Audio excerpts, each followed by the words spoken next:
Back in the late 1980s, the FBI made a bold move. They picked the 10mm auto as their new standard-issue cartridge. They signed the contract, ordered the guns, and told the entire country this round would change law enforcement forever. 3 years later, they dropped it. Quietly. Embarrassingly. And most of those pistols? They were never even issued. So, what happened? Why did the most powerful federal agency in America walk away from the most powerful handgun cartridge on the market? Today, we're diving into the rise, the fall, and the unexpected rebirth of the 10mm auto. From Jeff Cooper to the Miami shootout, from the Colt Delta Elite to the Smith & Wesson 1076, this story has everything. FBI drama, corporate failure, brilliant design, and one cartridge that just refused to die. This isn't just about guns. It's about mistakes, politics, ego, and the brutal reality of what happens when power meets practicality. You're watching Firearms Zone, and this is the truth behind the cartridge the FBI couldn't handle. The original vision, Whit Collins, Jeff Cooper, and the birth of 10mm. Before the 10mm ever made it into an FBI holster, it started with a question, a quiet one, asked by a guy named Whit Collins in the early 1970s. At the time, the .45 ACP ruled the self-defense world. The 9mm was picking up steam, but most serious shooters still leaned heavy and slow. Collins wasn't satisfied with either. He looked at the gap and asked, why hasn't anyone built a true .40 caliber cartridge for semi-autos? So he built one himself. He called it the .40 G&A, a hand load using a 180-grain bullet stuffed into a chopped-down .30 Remington rifle case. It pushed around 1,100 feet per second out of a customized Browning high power. The round was fast, flat, and way ahead of its time. But the industry? They weren't ready. No one picked it up, and the project faded into obscurity. Until Jeff Cooper stepped in. The father of modern pistolcraft had seen what the .40 G&A could do, and he wasn't impressed by just good enough. Cooper wanted more. He called for a round that could launch a 200-grain bullet at 1,200 feet per second. Something that hit like a .41 Magnum, but fit in a combat pistol. That became the 10mm auto. Norma, a Swedish ammo company, took Cooper's idea and turned it into a factory load. Their early specs were wild.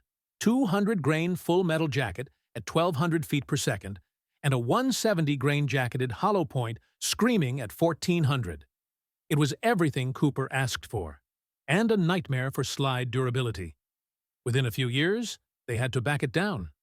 The 200-grain dropped to 1,120, and the 170 settled at 1,300. Still hot, still serious, but no longer insane. Cooper needed a gun to match the cartridge. That's where the Bren 10 came in, a CZ-75 clone scaled up for the new round.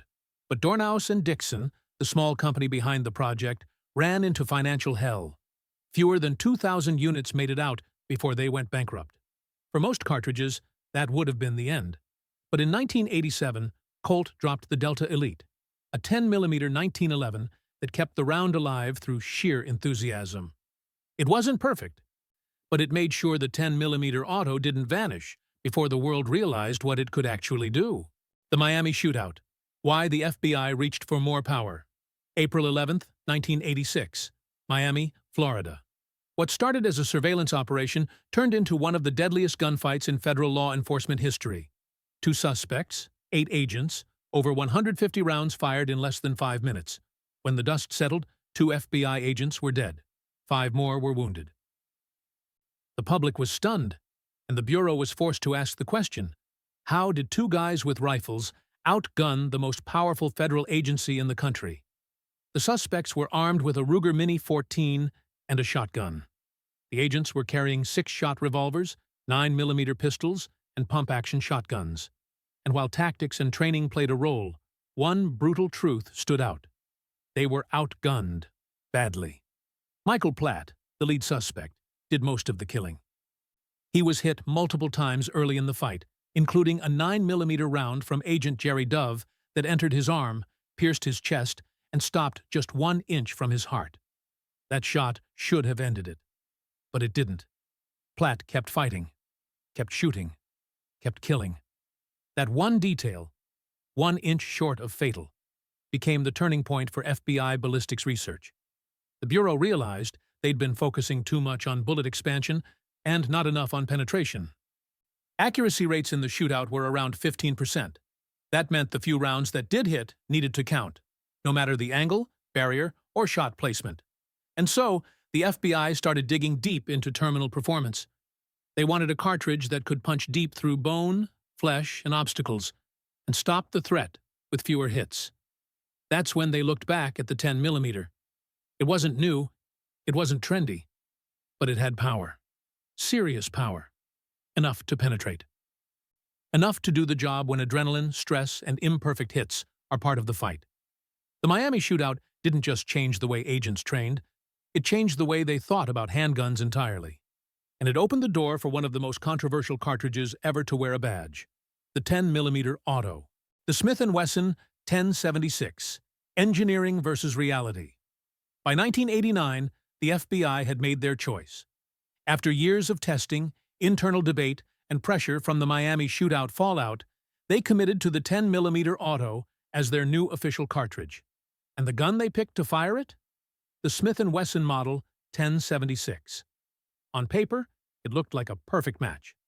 Built off Smith's existing .45 caliber frame, the 1076 featured a full stainless steel construction, a 4.25-inch barrel, and a decocker mounted on the frame, not the slide, just like a SIG. The FBI ordered 9,500 of them. But the real-world rollout was a mess. Some guns ran fine. Others had major mechanical issues. Slides would lock shut during live fire. Agents literally had to beat them open with mallets. And that was just the beginning. The gun was heavy, 46 ounces unloaded. That's more than a 1911. It felt front-heavy, awkward, and the grip? Way too large for many hands, especially with agents across the country using different gloves, gear, and hand sizes. Even those with big hands struggled to reach the slide release without shifting their entire grip. The 10mm round itself, even in its light version with a 180-grain bullet moving at 950 feet per second, still had more recoil than most trainees were used to. And don't forget, new FBI agents had to fire 5,000 rounds during academy training. That's a punishing round count with that much recoil and that much gun weight. Yes, the trigger was decent. Yes, the gun had potential. But as a duty weapon, one that had to be carried, drawn, fired, and trusted under stress, the 1076 never truly felt right. It wasn't just about ballistics anymore. It was about balance, weight, fit, and endurance. And as those issues piled up, the FBI started asking a different question. Did we go too far? In hindsight, the 1076 was a brilliant idea, limited by real-world compromise. Too big for average shooters, too heavy for everyday carry, too complicated for large-scale adoption. And for Smith & Wesson, that was a devastating blow. The pistol that was supposed to bring them back to the top was already being questioned by the agency that asked for it. The birth of 40S and W, and Glock's ruthless timing. While the FBI was wrestling with slide malfunctions and training issues on the 1076, Smith & Wesson had something else in the works. A brand new cartridge that would change the entire handgun market. It was called the 40S and W, and it wasn't born to replace the 10mm, it was born to simplify it. Using the same 180-grain bullet from the Bureau's reduced load, clocked at 950 feet per second, this new round offered the same performance in a smaller, more manageable package. Lower recoil, higher magazine capacity, shorter grip frame. It was exactly what police departments were looking for, and Smith & Wesson knew it. They partnered with Winchester and got to work. At the SHOT Show in 1990, Smith & Wesson proudly unveiled the new .40 caliber round alongside the pistol designed to fire it, the Model 40-06. But across the showroom floor, Gaston Glock was watching, and thinking faster than anyone else in the building. He walked over to the Smith booth, picked up a sample of the new .40 caliber round, and immediately saw the opportunity. The dimensions of the cartridge were close enough that it could run in a Glock 17 frame, with nothing more than a barrel swap. No need to redesign the gun. No delay. No compromise. Glock went straight to work, and released the Glock 22 before Smith & Wesson could even ship their own .40-06. And just like that, Smith & Wesson got beat to the punch by their own cartridge. While Smith scrambled to catch up, Glock was already locking down contracts with departments across the country. Law enforcement loved the idea, same size as their existing 9mm sidearms, but with more stopping power. And thanks to Glock's aggressive pricing model, $300 per unit, even lower than wholesale, it was a done deal. Smith & Wesson had built the bullet. Glock delivered the gun. And once again, the Austrian company proved they weren't just lucky. They were lethal on the business side, too. The decline of 10mm and its unexpected comeback. By the early 1990s, the writing was on the wall. The 10mm auto, once hailed as the future of law enforcement, was dying inside the agency that made it famous.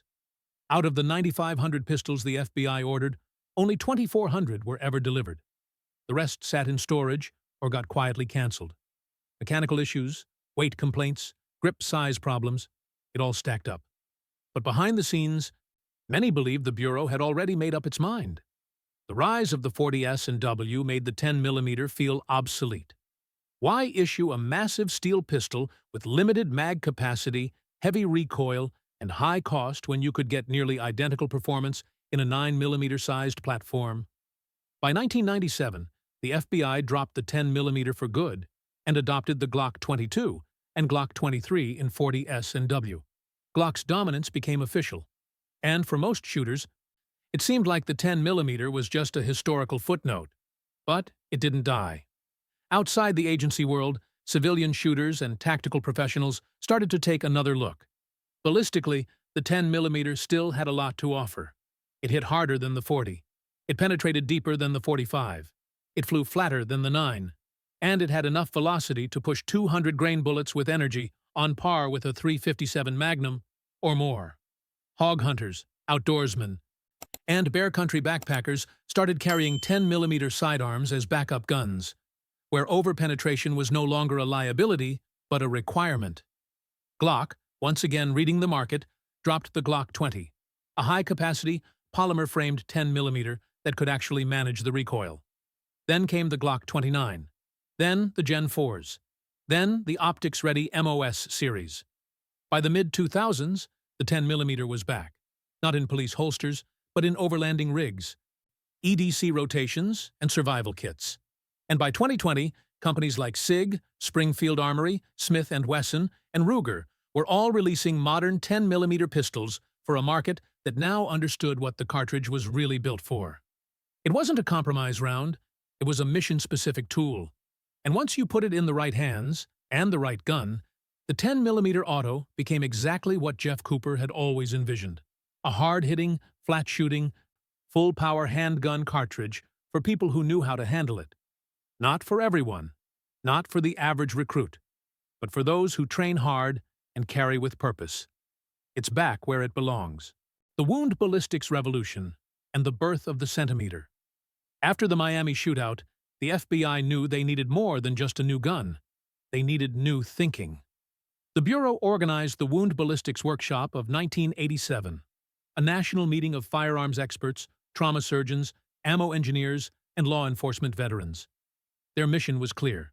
Stop looking at bullets like they were Hollywood props, and start judging them by what actually happened in human tissue. The result? A brand new standard. Forget hype. Forget expansion charts. From that point on, every duty cartridge would have to pass standardized gelatin testing, with a minimum penetration depth of 10 to 12 inches. Not 5, not 7. If it couldn't reach vital organs through muscle, bone, and barriers, it failed. This shift in thinking lit a fire under ballistics research across the country, and it reignited a concept Whit Collins had been sitting on for years. He went back to his original idea, the 40G&A, and this time he had 10mm auto brass to work with. Instead of chopping down rifle cases, he trimmed the longer 10mm to create a shorter, lighter, lower recoil cartridge with real-world stopping power. He named it the Centimeter. The beauty? You could convert a 9mm pistol to shoot it with just a barrel swap. And it offered nearly the same terminal performance as 10mm, without the punishment. Collins pitched it to Patchmire Gun Works. They passed. Too risky. But Paul Liebenberg, who ran Patchmare's custom shop, believed in it. He later opened his own gunsmithing operation and started offering centimeter conversions on 1911 pistols. And guess who noticed? Tom Campbell, competition shooter, trusted name inside Smith & Wesson, and close friend of Liebenberg. Campbell believed this round could be the next evolution in practical pistol competition. A cartridge with softer recoil than .45 ACP, more capacity, but enough power to meet scoring requirements in IPSC. That momentum, from one workshop to one Wildcat cartridge, would quietly trigger the creation of what would later become the 40S and W. And it all started with the FBI rethinking what it meant for a bullet to stop the threat. The FBI's internal politics and why they settled for Smith & Wesson. In the wake of the Miami shootout and the wound ballistics overhaul, the FBI had a clear goal: ditch the revolvers, ditch outdated calibers, and find a semi-auto pistol with real stopping power. Special Agent John Hall, newly appointed chief of the Firearms Training Unit, took charge of the process. And Hall had a vision. He believed the 10mm auto could finally bridge the gap between the 9mm and the .45 ACP. It had the power the Bureau needed, and more importantly, it wasn't tied to the past. In his words, the 9 and the .45 had run their course. The 10mm had room to grow. Privately, Hall admitted he was still a fan of the .45. But politically, there was no way he could justify going back to it. The U.S. military had just replaced the M1911 with the Beretta M9 in 9mm. Requesting funding for a new .45 would have looked like the Bureau was reversing decades of DoD doctrine. So the 10mm became the strategic compromise. A cartridge with .45-style power, but in a new suit. Once the cartridge was chosen, the next step was the pistol. Sig Sauer seemed like the obvious choice. The FBI already issued the 9mm SIG P228 to new agents, and many instructors personally carried the .45 caliber SIG P220. The instructors liked the frame-mounted decocker, the double-action single-action trigger, and the overall durability. A 10mm version of the P220 would have been perfect. But SIG said no. Why? Nobody knows for sure. Maybe production issues, maybe cost, maybe politics. But SIG declined to build a 10mm for the FBI. The Colt Delta Elite was next on the list, a 10mm 1911 with proven performance. But the Bureau didn't want a single-action pistol for duty use, and Colt's price point was too high for bulk contracts. That left one option: Smith & Wesson. Even though the Bureau had seen firsthand that Smith's quality control had been slipping, even though the company was still recovering from leadership failures, on production issues, and bad press, they were the only manufacturer with an existing large-frame semi-auto design that could be adapted to handle the 10mm. Smith & Wesson modified their .45 ACP platforms, reinforced the frame, changed the decocker to match the SIG layout, and built the Model 1076. The FBI signed the deal, not because it was the best gun, not because it had passed every test with flying colors, but because they were out of options and under pressure to act fast. In the end, the 1076 wasn't chosen through competition. It was chosen by default, and that single decision would set off a chain reaction that changed the handgun industry for the next 30 years. The fall of Smith & Wesson and Glock's total takeover. As the FBI started receiving shipments of the Smith & Wesson Model 1076, the cracks were already showing. Some guns worked fine. Others, not so much. Slide failures, lockups, tolerances out of spec. In one documented case, an agent had to use a mallet to open a jammed slide. Not exactly confidence-inspiring for a duty pistol, but it wasn't just mechanical. The 1076 was heavy, 46 ounces unloaded, heavier than a steel-frame 1911, and the weight was front-heavy, awkward to draw and reholster. The grip frame, though slim for a double stack, was still too large for many hands. Agents with smaller palms couldn't reliably hit the slide release or decocker without shifting their grip, a fatal flaw in a real fight. And even with the reduced recoil 10mm light load, 180-grain bullet at 950 feet per second, the recoil was still too much for many shooters, especially considering that new agents were required to fire 5,000 rounds during academy training. The complaints piled up. Some were valid, others maybe exaggerated, but the damage was done. The FBI once proud to announce the 10mm auto as the next great leap in law enforcement firepower, started quietly pulling away. By 1993, the agency had canceled most of the contract. Out of 9,500 ordered pistols, only 2,400 were delivered. The rest stayed in storage at Quantico, or disappeared into vaults, armories, and footnotes in procurement history. But Smith & Wesson didn't give up. They had one more move. In 1993, they launched the Sigma, a striker-fired polymer pistol built to compete with Glock head-on. But it was so close in design that many internal parts were interchangeable with Glock components. Glock sued hard for patent infringement. Smith settled out of court, paying a multi-million-dollar penalty, and was forced to redesign key aspects of the Sigma line. The damage to their reputation? Unrecoverable. The Sigma earned a nickname almost overnight, the SWAC, and in the eyes of most shooters, it was exactly that, a second-rate clone. While Smith floundered, Glock surged. The Glock 22 and Glock 23, both chambered in 40S and W, were adopted by the FBI by 1997, and that was just a formality. Local departments nationwide had already made the switch. Glock had done it, from Austrian outsider to law enforcement kingpin, by being faster, simpler, cheaper, and more adaptable. Smith & Wesson, once the gold standard of American duty handguns, had been overtaken by the very company they laughed at 10 years earlier. As one Smith exec once joked, "Who'd want it? It's plastic." Turns out, everyone. The legacy of 10mm, 40S, and W, and the lessons left behind. The 10mm auto started as a dream, the answer to a problem no one had solved yet. It was too big for its time, too sharp for bureaucracy, too real for politics. But it never truly died. It just waited, for shooters who could actually handle it. And the 40S and W? That round changed law enforcement forever. For 2 straight decades, it was the standard issue cartridge for cops across America. Not because it was perfect, but because it was practical. Eventually, both were replaced by something older and newer. The 9mm made a full comeback, more capacity, better ammo, easier training. And once again, the FBI made the switch. But that doesn't mean the 10mm failed. Today, it's thriving, in the hands of backcountry hikers, hog hunters, tactical units, and serious shooters who understand exactly what it brings to the table. Flat trajectory, deep penetration, serious energy. It's not for everybody, and it never was. That's the truth. Cartridges don't fail. People fail to understand them. Design isn't the problem. Application is. And sometimes, the gun that didn't fit the system is the one that fits you. If you learned something today, drop a like, hit subscribe, and let us know in the comments, what's your real-world experience with 10mm or 40S and W? This is Firearms Zone, where history isn't just remembered, it's loaded, chambered, and fired.